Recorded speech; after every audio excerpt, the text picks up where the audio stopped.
Assalamualaikum warahmatullahi wabarakatuh. Hai, apa khabar semua? Saya Cikgu Sakinah. Hari ini saya ingin mengajar dan menjelaskan tentang teknik menulis karangan yang baik. Okey, apakah yang perlu ada tentang berkaitan dengan teknik menulis karangan yang baik? Perlunya format, mengikut format, ejaan yang betul, membuat perenggan, perlunya pendahuluan, isi dan penutup, perlunya menggunakan ayat yang dramatis ataupun ayat yang bagus, boleh memasukkan peribahasa ataupun simpulan bahasa. Okey, kita mulakan. Kandungan teknik menulis karangan bahasa Melayu. Penulisan pendahuluan, perenggan isi karangan, penulisan perenggan penutup. Kehendak soalan dan jenis karangan. Karangan yang cemerlang. Seperti yang saya katakan tadi, cikgu cakap sesebuah karangan yang baik mestilah mempunyai pendahuluan yang baik. Yang kedua, perlunya mempunyai isi-isi yang bagus. Isi-isi yang bagus. Dan yang terakhir adalah perlunya penutup. Intro, pendahuluan dan pengenalan. Intro, apakah intro? Intro dalam keseluruhan karangan. Pengenalan adalah perenggan pertama, menunjukkan hala tuju karangan. Sesebuah karangan atau permulaan di dalam sesebuah karangan perlulah ditulis mengikut topik yang kita pilih. Contohnya, topik banjir. Jadi, seseorang itu perlulah menulis pada permulaan perenggan, hendaklah menulis menggunakan ayat yang dramatis, ayat yang bagus, ayat yang boleh menarik minat pembaca. Pendahuluan, pernyataan soalan. Sesebuah karangan pada permulaannya hendaklah ditulis berdasarkan topik atau soalan yang kita pilih. Latar belakang soalan dan kehendak soalan.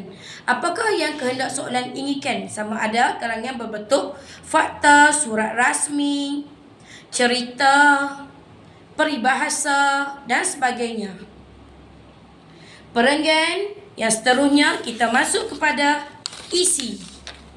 Isi.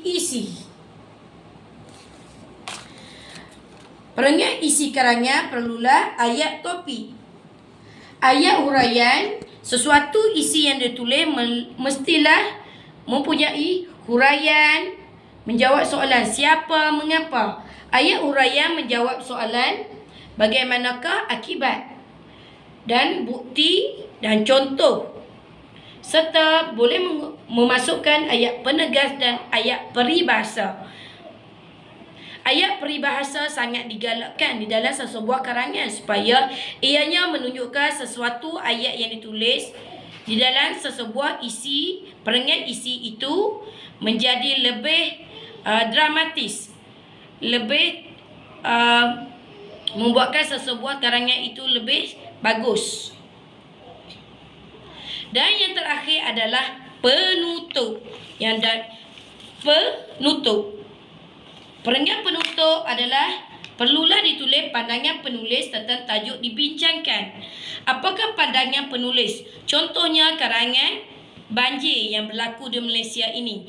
Pada pandangan penulis, setiap individu hendaklah menjaga keselamatan diri supaya tidak berlakunya kecelakaan ataupun keburukan kepada ahli keluarga.